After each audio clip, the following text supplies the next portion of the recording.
Evening, everybody. Let's start by setting our motivation.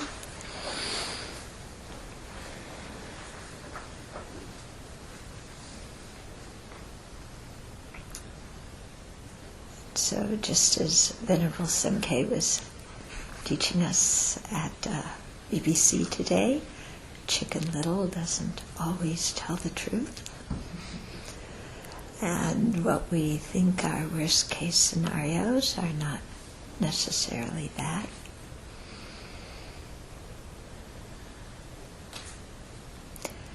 And so rather than just let afflictions, ignorance, anger, and attachment run our mind and create our life, let's use this precious human body, precious human wisdom, to really examine how things exist and how they don't exist, and then to relate to things in a realistic and beneficial way. So for some people, thinking to have the aspiration to become a Buddha for the benefit of all beings seems to be quite unrealistic. They think the goal's too high, the path is too hard, I'm incompetent. But that is just another story from the ignorant mind.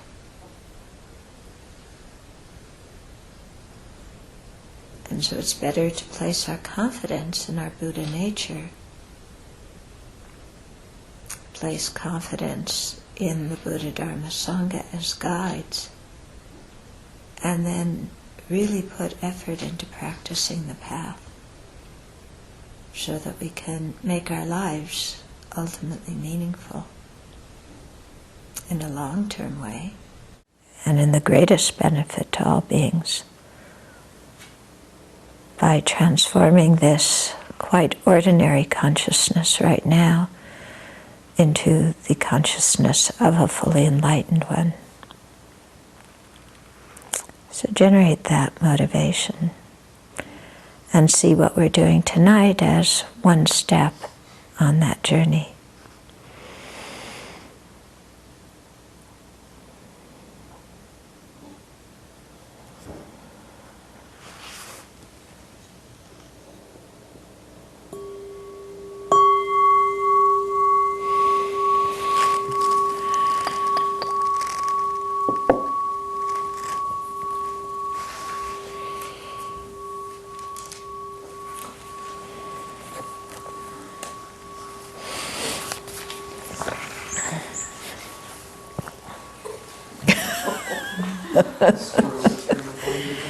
Now, you see, single-pointed concentration, unwavering attention.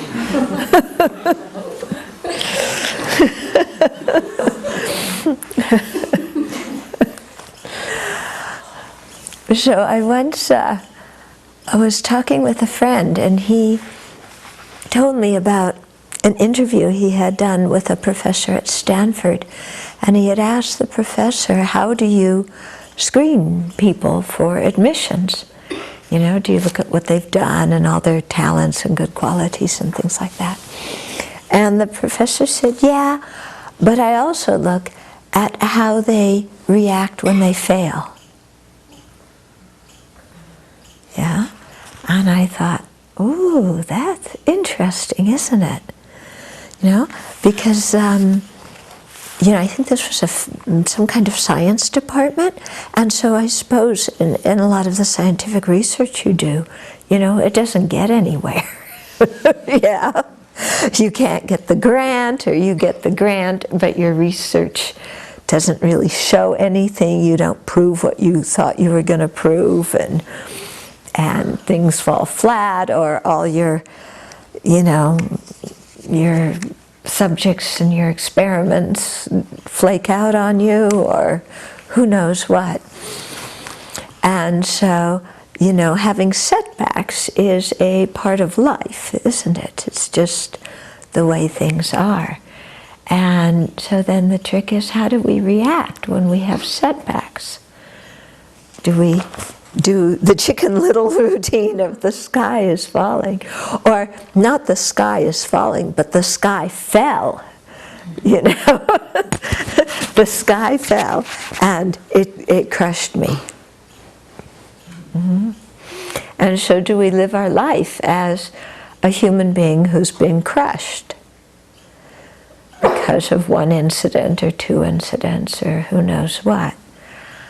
I don't think that would be a very fun way to live life, you know, to live it as if Henny Penny was right. And the sky's lying right on top of you, so you can't breathe, even though there's air all around. And the sky weighs so much, even though it's clear space.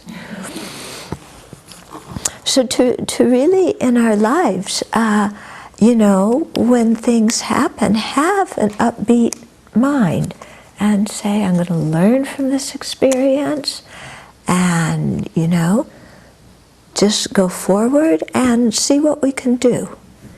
Yeah? So instead of being defeated, just kind of play with life. You know, not take everything so seriously. Oh, my relationship failed. Oh, they didn't accept me for this or that. You know, but just play and try things out and see what happens. And let's not take ourselves so seriously. Having said that, do you want to hear my problems?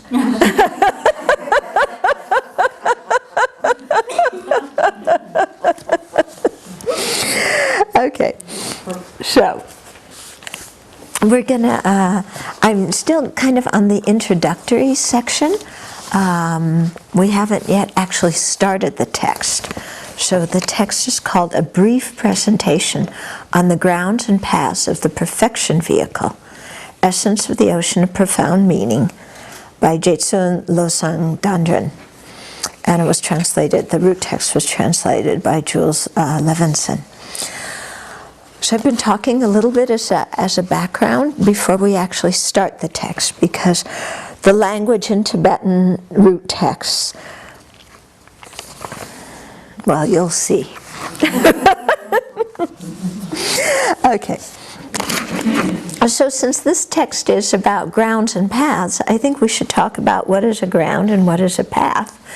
And since it's also talking about the great vehicle or universal teachings, what is a vehicle? Okay? So the Sanskrit word for ground is bhumi. Okay? And it's translated into Tibetan as sa and sa, S-A. And so it refers to the earth that we live on. It refers to the floors or the levels of a building. It refers to the area in which something happens, like a workplace, or like the name for a restaurant is zakang. Yeah. Oh, actually, no, that's kang. That's using house. So eating house. Yeah. But so forget what I just said. That wasn't right. But it's used as a place where something happens. Okay. And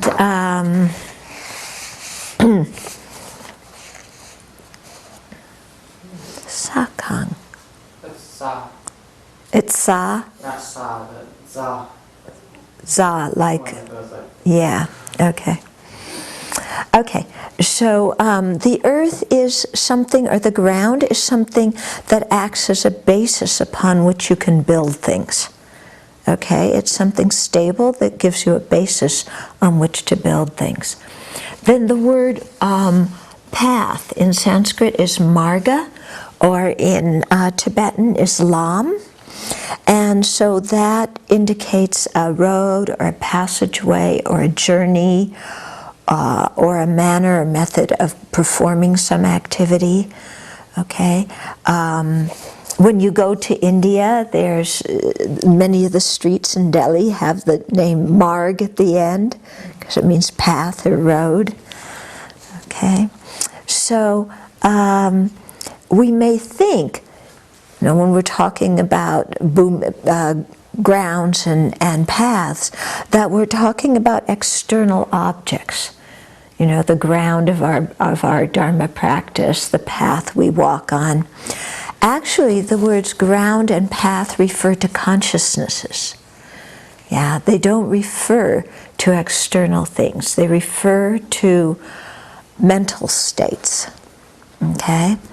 So a mental state that acts as a stable, strong basis for developing qualities of a bodhisattva is called a bodhisattva ground. Okay? A consciousness which leads us to enlightenment, that's why it's called path, because it leads us somewhere. So a consciousness that will lead us to enlightenment, if you're a bodhisattva, it's called a bodhisattva path. There's also the hearer's path, the solitary realizer's path.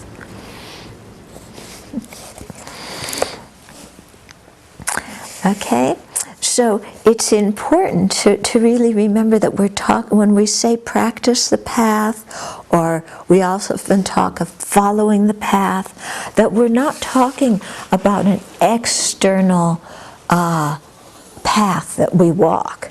We often think like that. Oh, you follow the path to Buddhism, like it's some kind of external path out there. No, what it is, it's developing certain mental states, certain consciousnesses. That's practicing the path or following the path. Okay, so the terms path and ground are metaphors. We're using them as metaphors. Okay, so we may think, oh, well, ground, that's something stable. You just stay there, But no, when we talk about grounds and paths, we're talking about things that act as a basis for your spiritual development or act as something that leads you somewhere. But the idea is that you move, you progress. In other words, you don't just actualize something, gain a certain mental state and stay there. The path to enlightenment is developing many, many different states of consciousness, many of them sequentially. Because for example, you have to deepen your understanding of emptiness with sequential realizations of the path. Okay? So,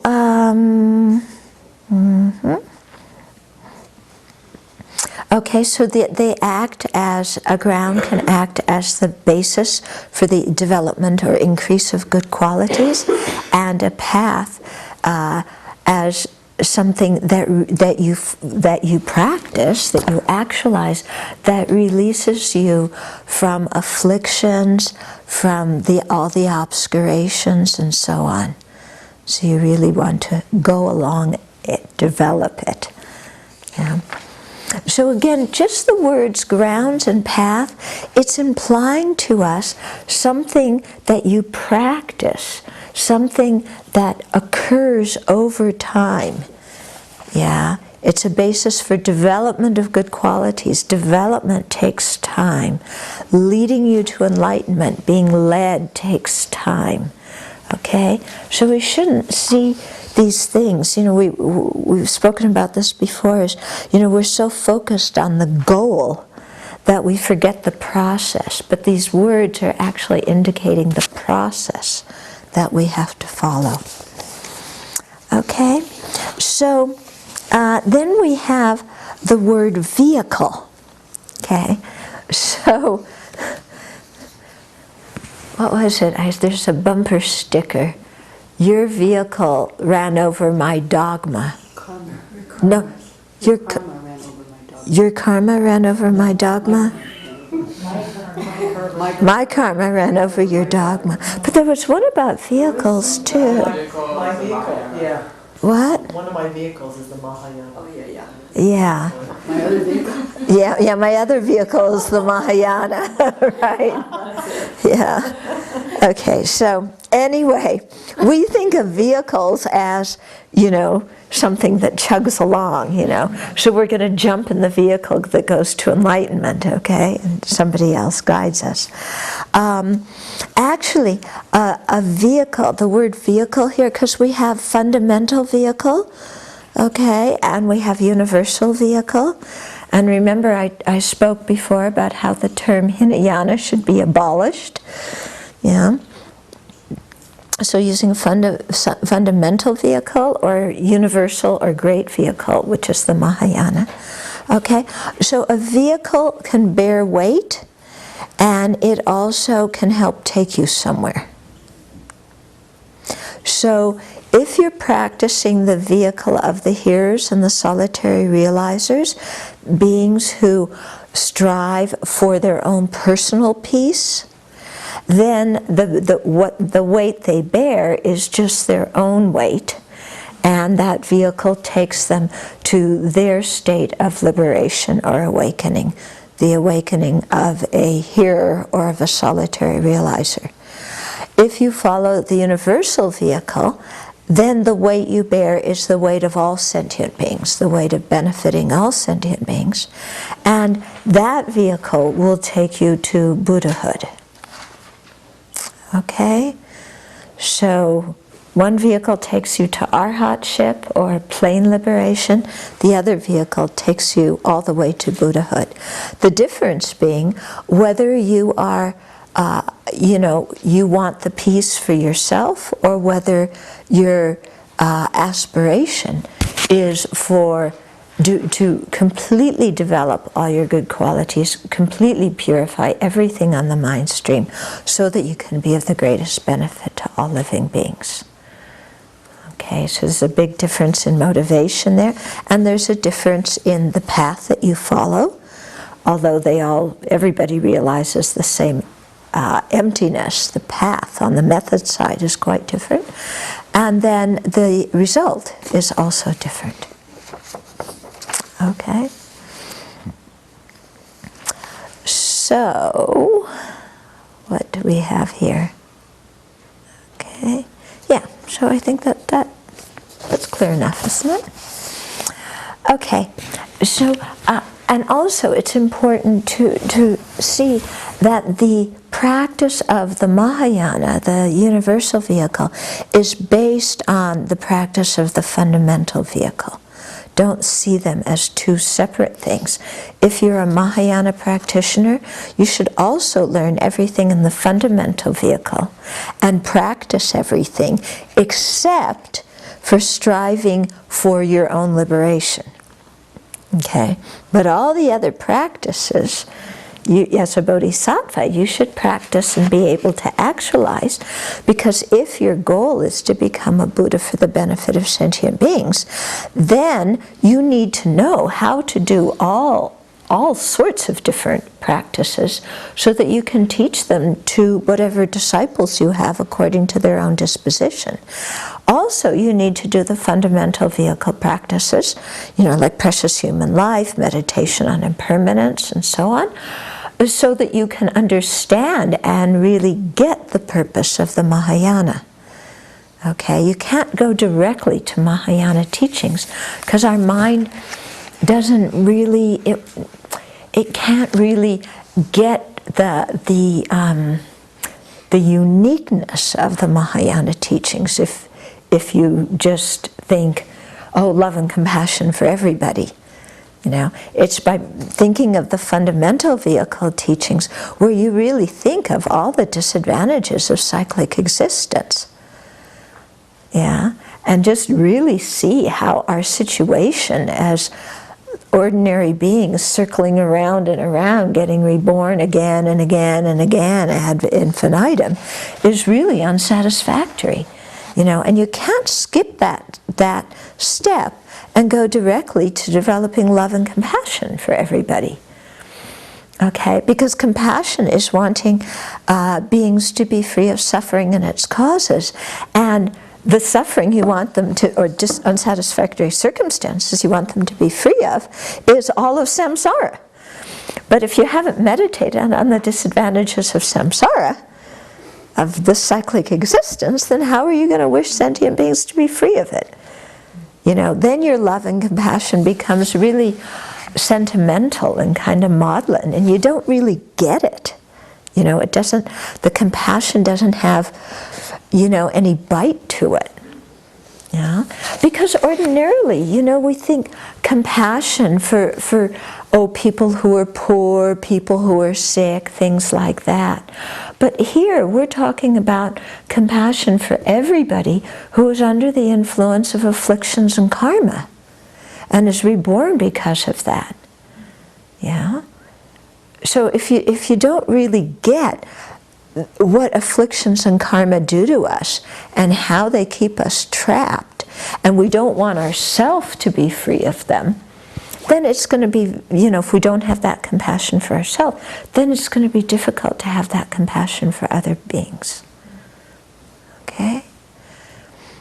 And that's why I think, you know, I mean, I was just so astounded at that conference of Western Buddhist teachers by the number of teachers who were not sure if they believed in rebirth or who didn't believe in rebirth.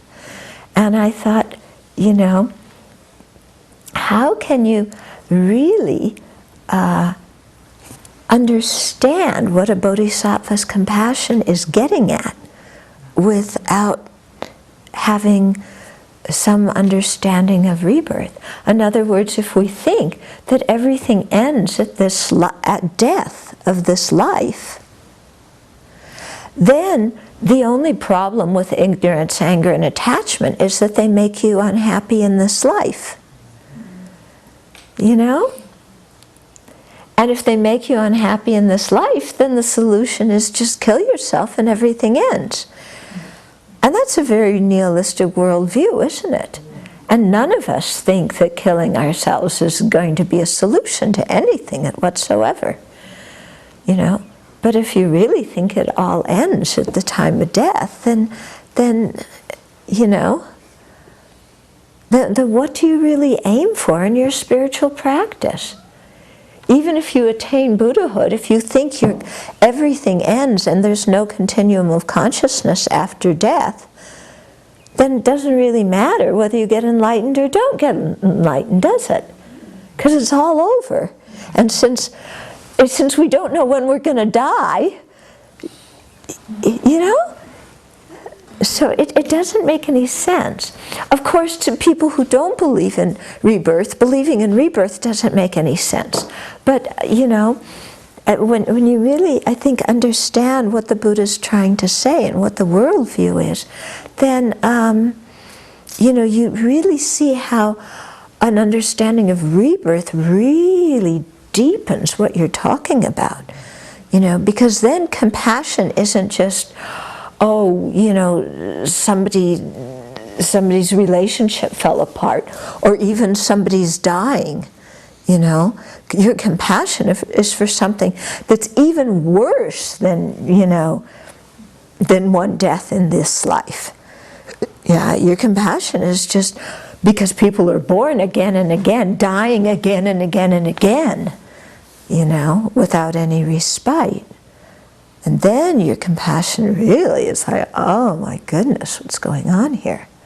Okay, and it becomes very, very different quality, I think. Okay? Making some sense to you? You get some feeling? At the beginning, you may not get so much feeling about this. But you know, as you really think about rebirth, and really think about what does samsara mean? What does cyclic existence really mean? When you think about it, then you get some feeling for this kind of stuff. But at the beginning, you know, we haven't even heard the name samsara, so we're not necessarily going to get that feeling. Okay, so there's many different kinds of vehicles, actually 3 vehicles. So we've talked about before about the hearer vehicle. The Sanskrit term is Shravaka, okay, or in Tibetan Nyentu, and then the solitary realizer vehicle, or Pratyeka Buddha vehicle, and in Tibetan it's Rangge Sangye, sorry. Rangsange, and then the Bodhisattva vehicle. Okay? So the hearer vehicle, the fundamental vehicle, those two together form the fundamental vehicle, because there the aspiration is to free yourself from cyclic existence. The aspiration is for one's own personal state of peace. Okay? Hearers are called, the beings who are hearers are so called because they listen to the Buddha's teachings, they practice it, they attain liberation, and then they say to others, as you hear very often in the Pali Canon, you know, where different disciples have said that the holy life has been lived, I have accomplished, I have done what needs to be done, there is no more rebirth. Okay, so they cause others to hear that statement, verifying that they've attained liberation by practicing the path that they learned from hearing the Buddha's teachings. Okay? Sometimes hearers can even teach bodhisattva teachings. They hear them and then they cause others to hear those teachings, but they don't practice them themselves. Okay? So the hearer vehicle can be accomplished once you enter the first path. You know, once you have full renunciation, you can attain arhatship, or the awakening of a hearer, the enlightenment of a hearer, in 3 lifetimes. So that's not bad, that's pretty fast. Yeah, 3 lifetimes. Yeah. So some of the hearers take more, but at minimum 3 lifetimes. Okay, but that's pretty fast. Okay, solitary realizers. Okay, they are beings who have, they practice a path that's very similar to the fundamental, to the hearer's vehicle. Okay, in that they strive for arhatship, for their own personal liberation. Okay, but and they, you know, practice that path. But in their very last lifetime, before they attain the awakening of a solitary realizer, they don't have a teacher. Okay? The hearers all have teachers in their last lifetime.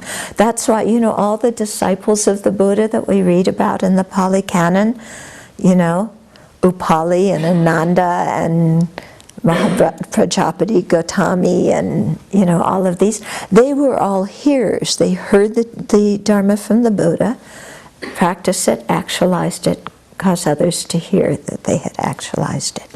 Solitary realizers have practiced the path and are very, very familiar with it for many, many lifetimes. So in their last lifetime, they don't need a teacher because they're so familiar with it. And in their last lifetime, they usually live alone. They're often called, there's a certain kind of solitary realizer called rhinoceros-like solitary realizers. I guess what's the plural of rhinoceros? Rhinoceri? Rhinoceroses? Anyway, they live alone, so they're called Okay, so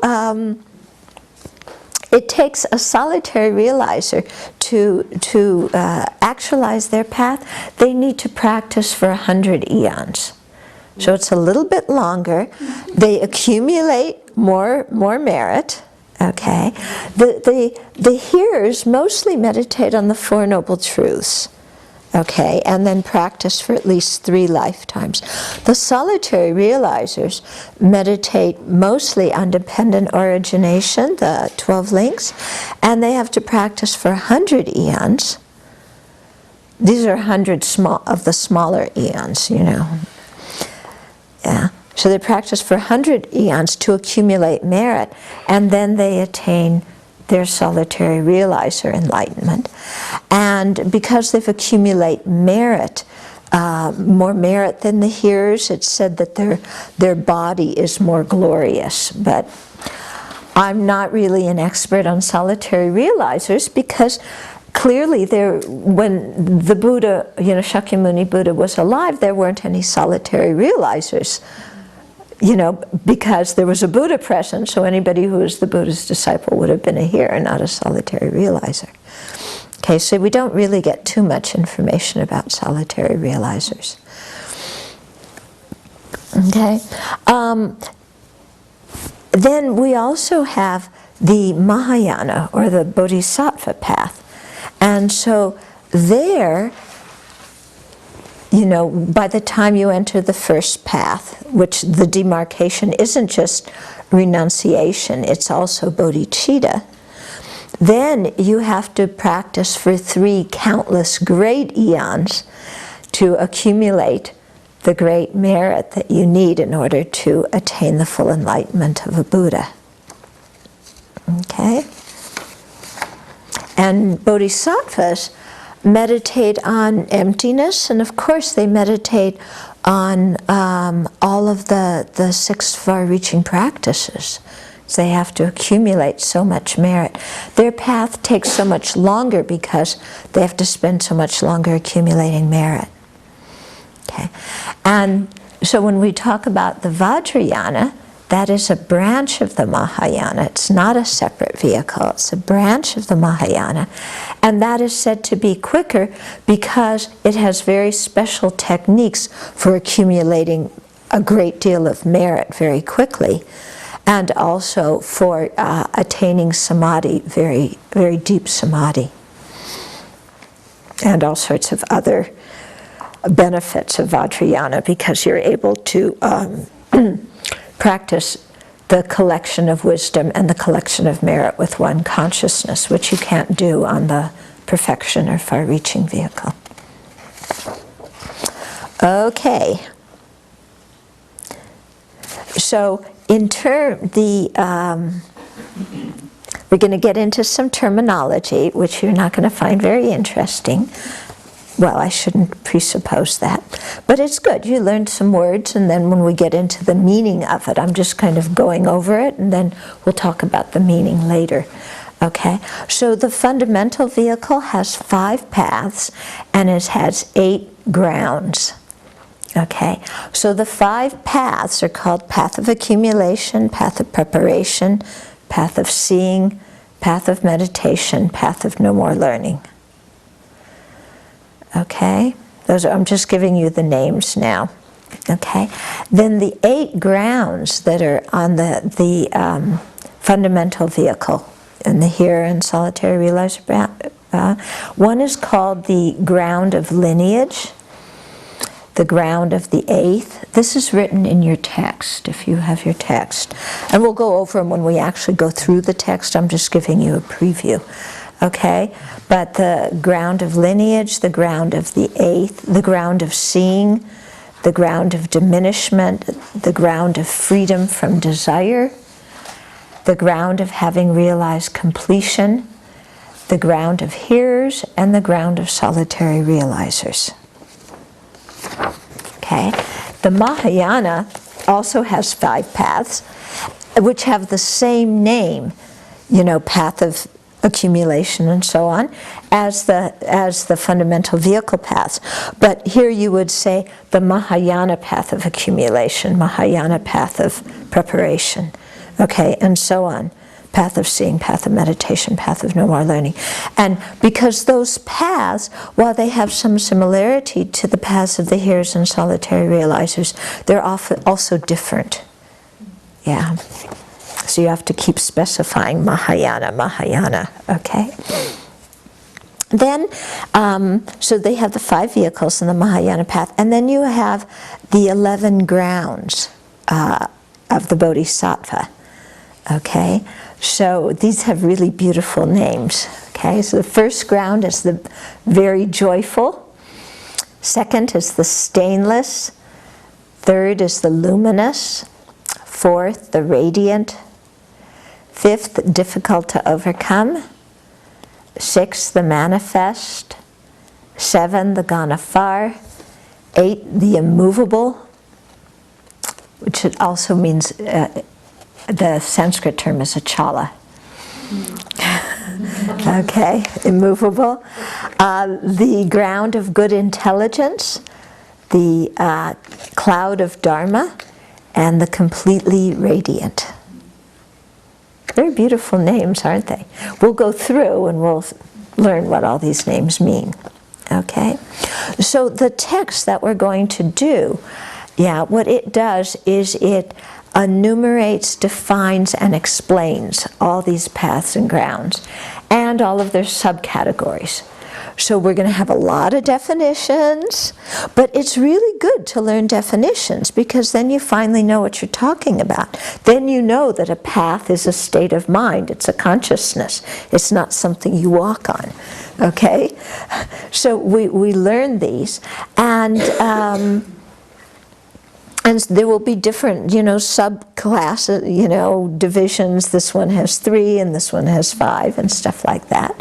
Okay, but it's very helpful to understand it.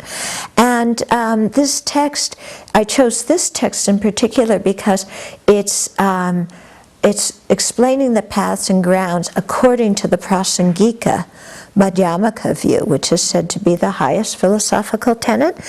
And here specifically how Tsongkhapa understands Chandrakirti, okay?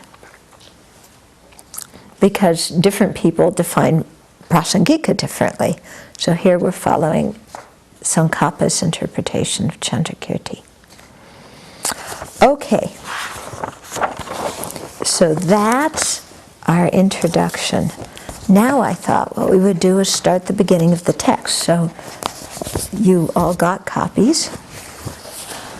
Hopefully.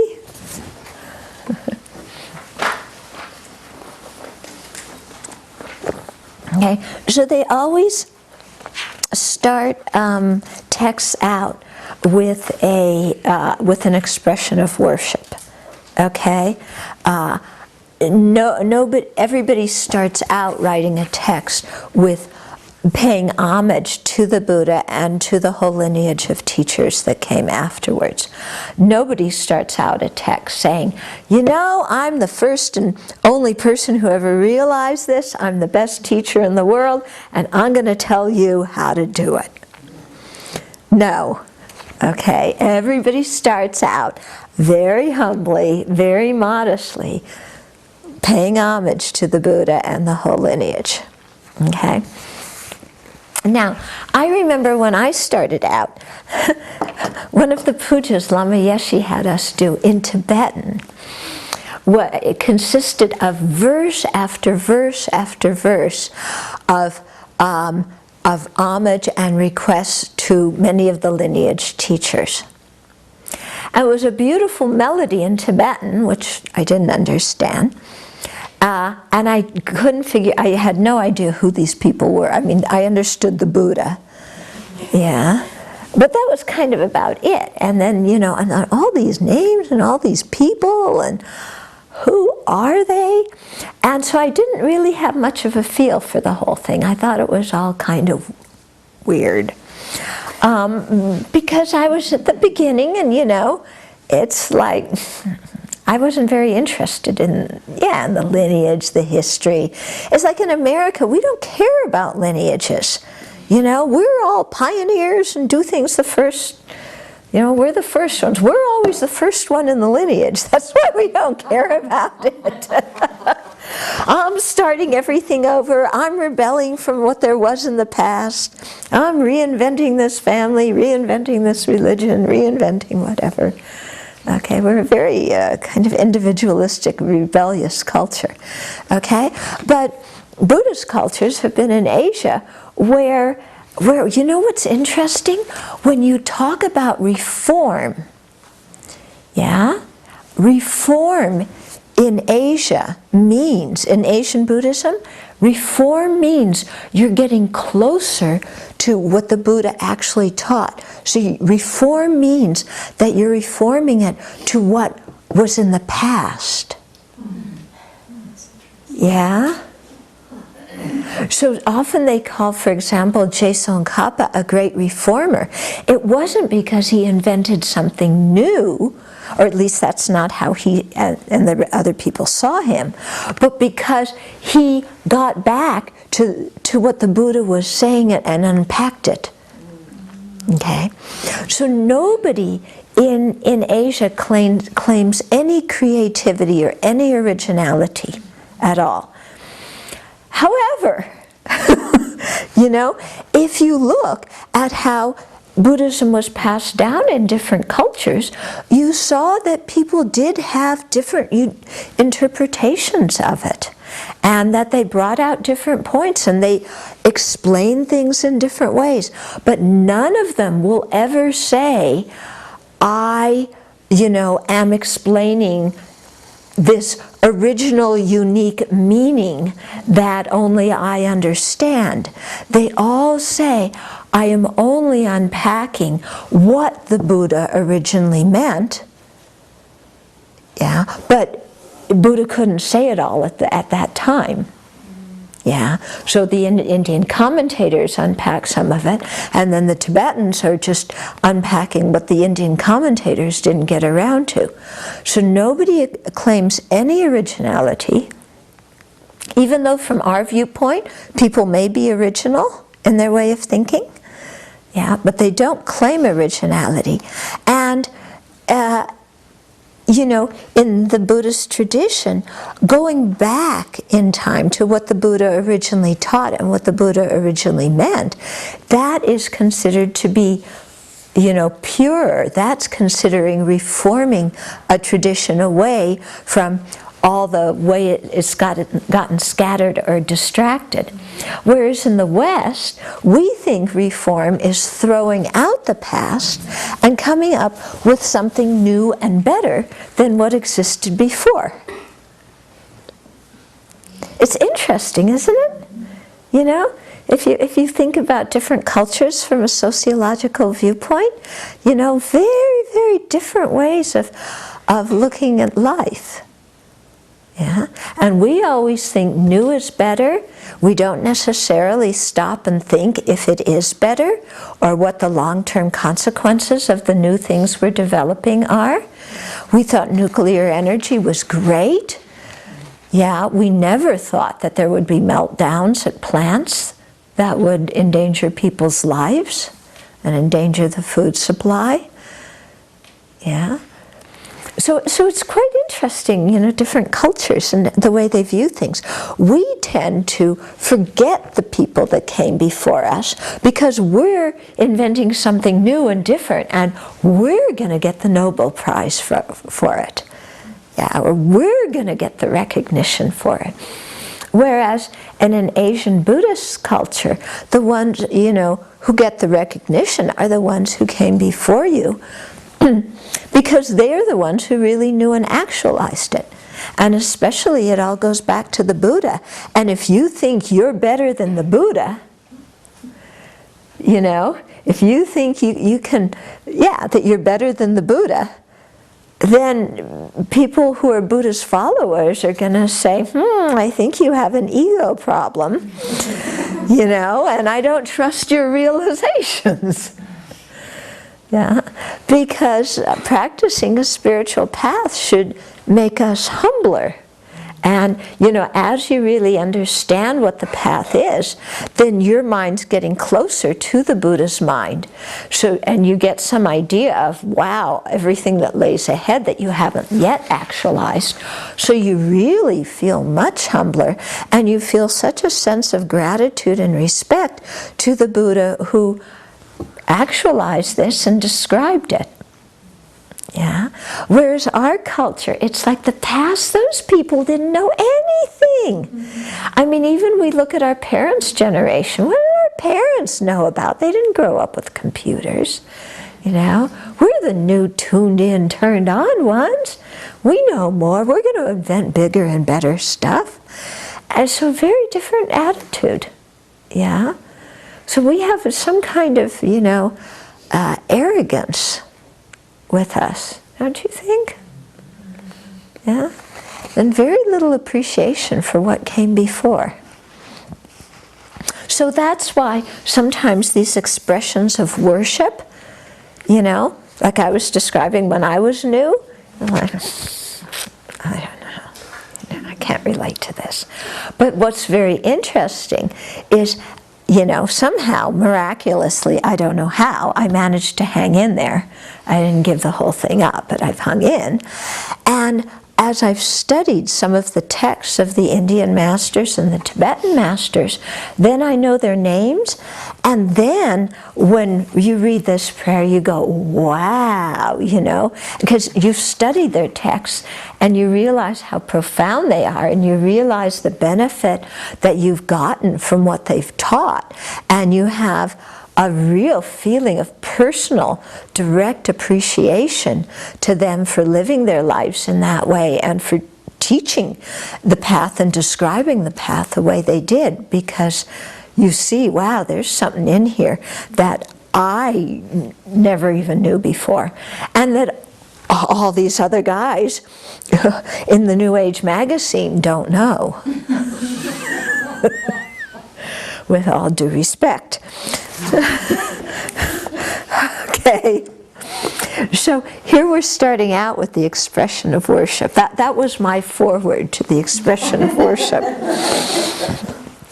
Okay, so Jetsun Losang Dandren, his name was also Taiyang. He lived 1867 to 1937, so he wasn't so long ago. He was a Mongolian Lama. So he starts out saying, I bow down to the three, the conqueror and the conqueror's children. The conqueror, the supreme Shakya, son of propounders, the excellent regent, the unconquerable venerable protector, and Manjushri, gathering into one the wisdom of all the conquerors. Okay, so I bow down to the three. So who are the three? The first one is the Buddha, second one is Maitreya, third one is Manjushri. Okay, so the Buddha is the conqueror, and then Manjushri and Maitreya are the conqueror's children, that it says in the first line. Then the second line is specifically for the Buddha.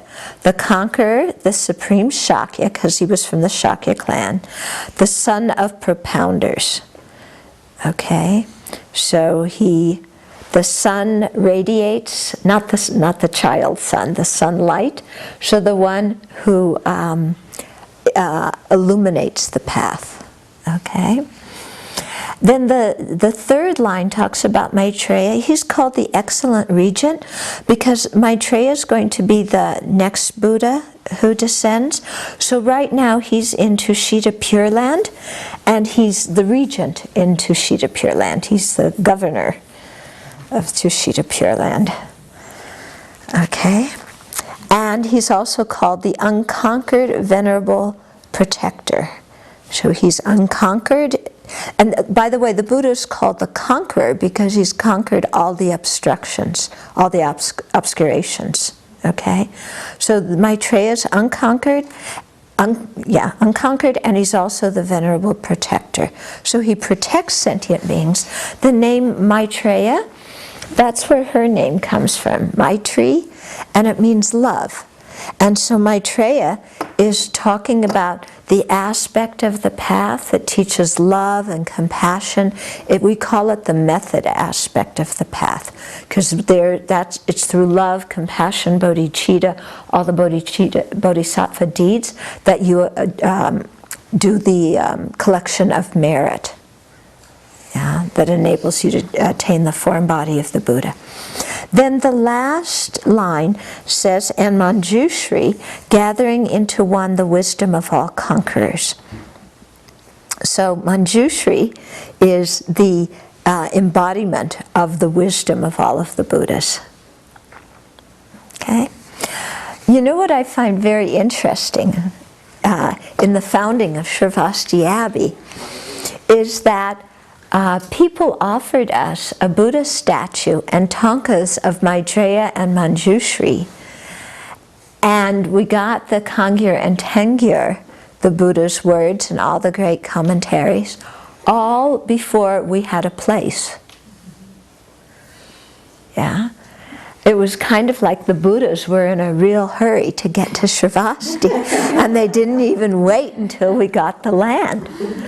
Because people, if you look at our altar, we have the Buddha in the center.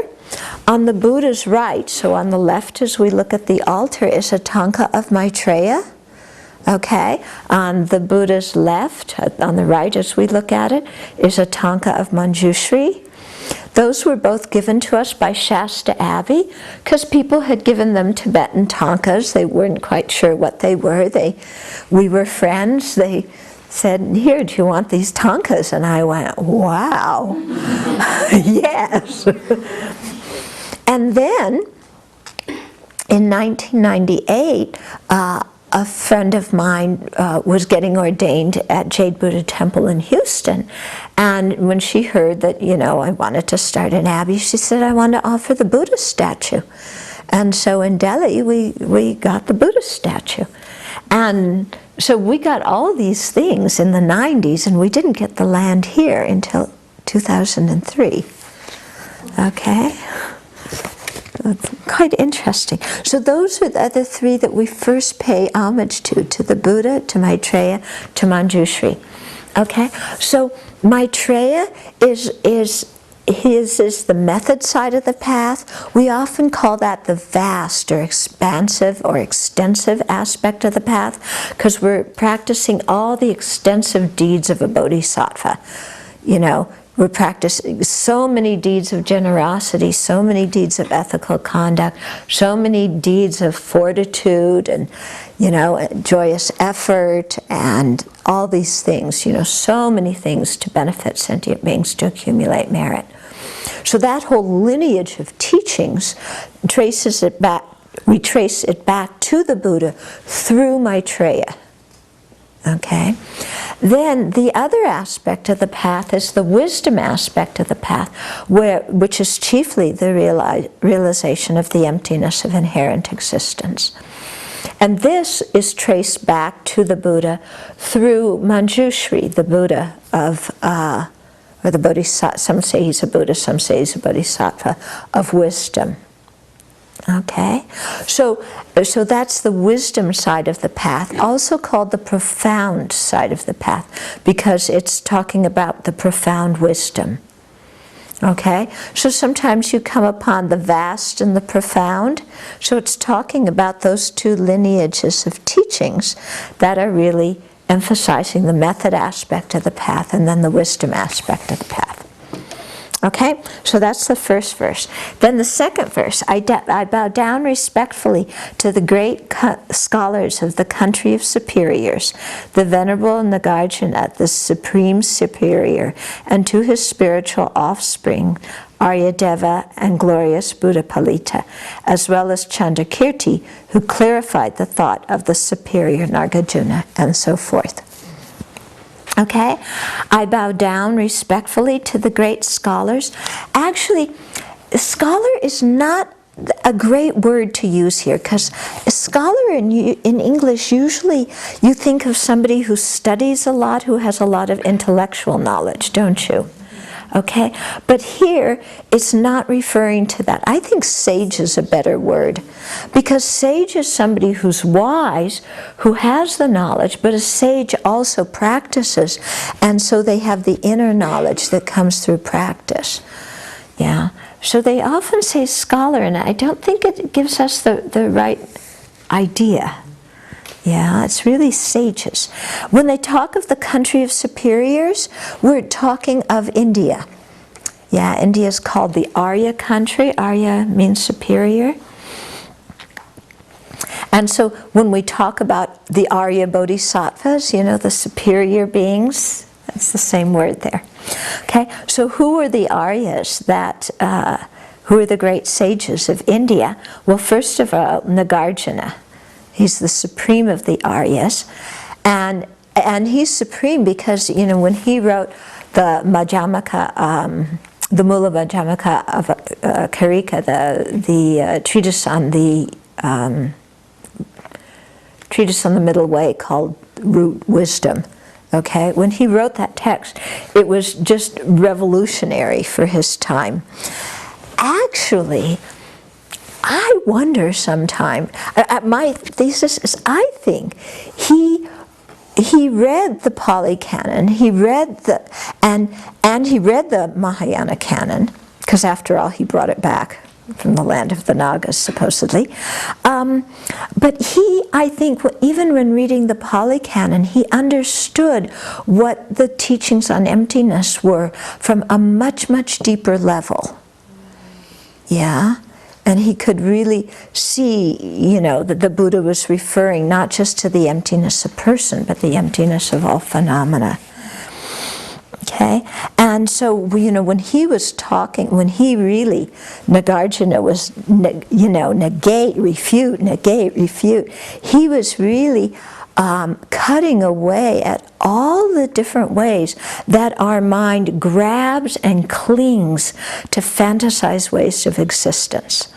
All the different stuff that modes of existence that we project on phenomena that they don't have, he just continually cut away at everything, okay? And really brilliant. And he not only cut away at all the wrong ways of thinking, but he also was able to establish how things are empty of all these wrong ways of thinking, but they still exist. So Nagarjuna wasn't a nihilist. He wasn't saying nothing exists. He was saying fantasized projections on reality don't exist. But things, phenomena still exist. Okay? So we bow down to him. Then, his spiritual offsprings. First is Aryadeva. Aryadeva lived in the 3rd century. He wrote this beautiful text called the 400. And which was translated into Tibetan, and then another text called the 100, which maybe some people say it's a condensation of the 400, and some people say it was a different text, and that was published in China, so he's also quite revered in China, and an excellent debater, and there's all sorts of interesting stories about Aryadeva. And then the glorious Buddha Palita. Buddha Palita lived 470 to 550. So he was the one who, they say that Nagarjuna unpacked what the Buddha meant about the Mahayana, the Madhyamaka philosophy, and Aryadeva and Buddha Palita unpacked Nagarjuna. And then Chandrakirti, in the last line of the 2nd verse, he lived from 600 to 650, and he was the one who clarified the thought of Nagarjuna. Yeah, because Nagarjuna taught, Aryadeva expanded on it. Buddha Palita did as well, and then Bhavaviveka came, and he disagreed with Buddha Palita the way you know, he was still a Madhyamaka, but he disagreed with how the method that Buddha Palita used to refute the people who clung to wrong ideas. And then Chandrakirti came and said, Buddha Palita, you got it wrong. Okay? And so that's why he's said to be the one who clarified the thought of the superior Nagarjuna. Oh, who'd I say? Oh no, he supported Buddha Palita. He said, Bhavaviveka, you got it wrong. Good, I'm glad you were listening. Okay. Okay, we better stop here. Any questions? Yes. Back to the vehicles. When we hear about in the sutras in the Buddha's time when his disciples attained arhatship in a single lifetime, how do we think about that in terms of the hearers who take 3 lifetimes? And also, I've always wondered how we think of the Bodhisattva Shakyamuni who didn't have a teacher in that lifetime. Okay, so how do we explain the arhats who attained enlightenment in that lifetime if the book says three lifetimes? They did 2 of their lifetimes before this one. Okay? And then your second question was how did the Buddha became enlightened? How do we think of the Buddha? Because he became enlightened in this last lifetime without a teacher. There's different ways of thinking of the Buddha. according to the fundamental vehicle, the Buddha was on the path of preparation and then just actualized the last 3 paths in this lifetime. But according to the Mahayana, they say the Buddha was already enlightened, and he appeared as a prince and went through, you know, his whole lifetime as a way to illustrate to us how to live a Dharma life and how to practice, and to show, you know, the example of what looks like an ordinary being. You know, he had problems with his parents, he had career problems, he had the whole, you know, kid problems, he had everything, and to show how a real living being did that. So they say he was enlightened already before. Okay, other questions? Yeah. I'm wondering about the arhatship that a hearer attains. Is that different than the solitary realizer? Okay, so the arhatship of a hearer is different than the arhatship of a solitary realizer. Not really, in the sense that both of them are freed from all the afflictive obscurations and they have the solitary peace. It's different in the sense that the solitary realizers have accumulated more merit. But the fact of being free of cyclic existence is the same. Okay? So it's quite interesting, even among hearers, they're not all the same. You know, some of the hearers have clairvoyant powers and some don't. Yeah? So all the bodhisattvas, when they become Buddhas, all the Buddhas have the same realizations. Because when you're omniscient, you are omniscient, there's nothing left out. Okay? But amongst the hearers and solitary realizers, they aren't omniscient. So, you know, some people practice the hearer path and they have no interest in developing the different supernormal powers. So they don't. And other people, you know, are really interested in developing those. And they have different degrees of love and compassion, you know, as hearers and solitary realizers. So there's a variety amongst them. Yeah? They're not all the same. Yeah? I'm wondering, when Krishnau Gowring describes the solitary realizers, he makes it sound like they had different goals, almost, in the sense of this thing about being able to teach when people can only understand by gestures. Yeah. Well, the solitary realizers, you know, they practice in a solitary way. If they teach, they only do it by gestures. Okay? But it wasn't like this. I don't get the feeling that solitary realizers were really keen on teaching. Yeah? What was their purpose in going that route? No, I don't think so. I think it's probably more a thing of individual temperament. Yeah? Yeah? I don't really understand why someone would take the solitary realizer path before the hearer path. Yes. Like, at the end of the day, it's all the same. Yeah, so why would somebody do the solitary realizer, which is 100 eons, and not do the here, which is 3 lifetimes, if at the end of the day it's the same arhatship? I remember we asked Geshe-Tongpa Tekshok that question, you know, and he just, you know, it seems to be that just people have different dispositions, and they prefer to do more meditation on the 12 links, and they prefer to attain enlightenment, you know, in the last lifetime without a teacher. Seems to be more just preference and disposition. Yeah, but in the same way, you know, when I was in Thailand and I was talking to people there, and they were explaining that, you know, that different arhats, they all have the same realization of selflessness, but, you know, other things on the method aspect of the path, they're quite different. And you know, then the thing comes, well, if you're really lazy, you do the bare minimum to get yourself out of cyclic existence. Yeah, so there's people who are like that. I just do the bare minimum. And then there's others who say, well, you know, I'd like to develop a little bit more love and compassion, or I'd like to, you know, learn how to walk on water, or pass through walls, or read other people's minds, or know how people are born and how they die and reborn according to their karma, so they have interest in that. Yeah. Okay.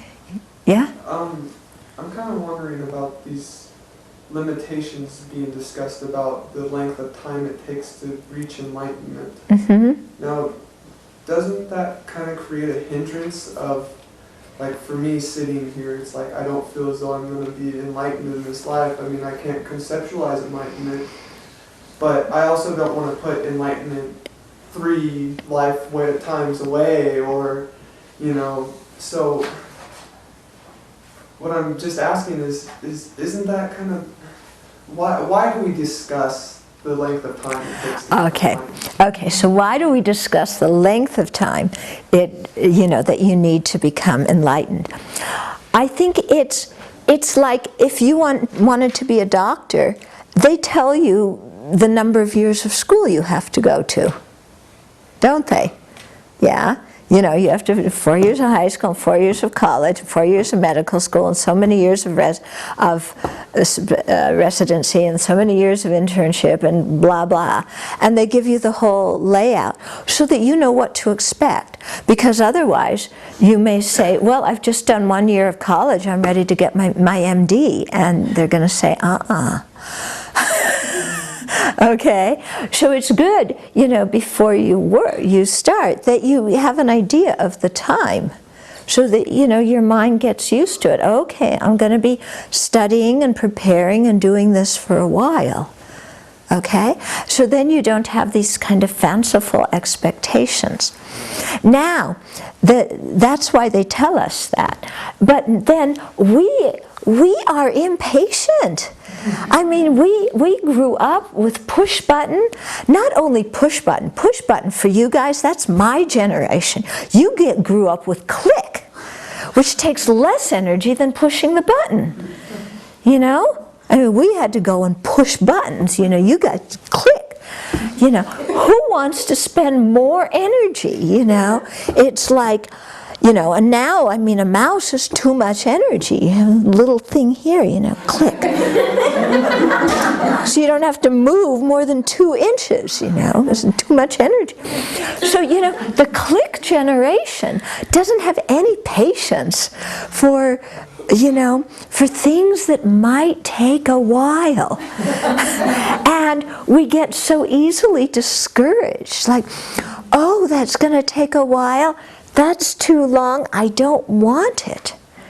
You know, even when you're shopping, you know, they have to say ships within 2 days. Otherwise, you know, you don't want to get it. You want instant gratification. If they're not going to send it out for a week, forget it. You know, get something different. Yeah? So this is a problem with us. You know, that we're just, yeah, I want it quick, cheap, and easy. And if it's not, then we get discouraged and we say, well, what's the use? You know, it's just too much effort, it takes too long, work for all sentient beings, you know? Including Gaddafi? Are you kidding? Cherish him more than myself? You know, it's like, this is too much. I want it quick, cheap, easy. You know, where's the pill? Give me a pill. Yeah.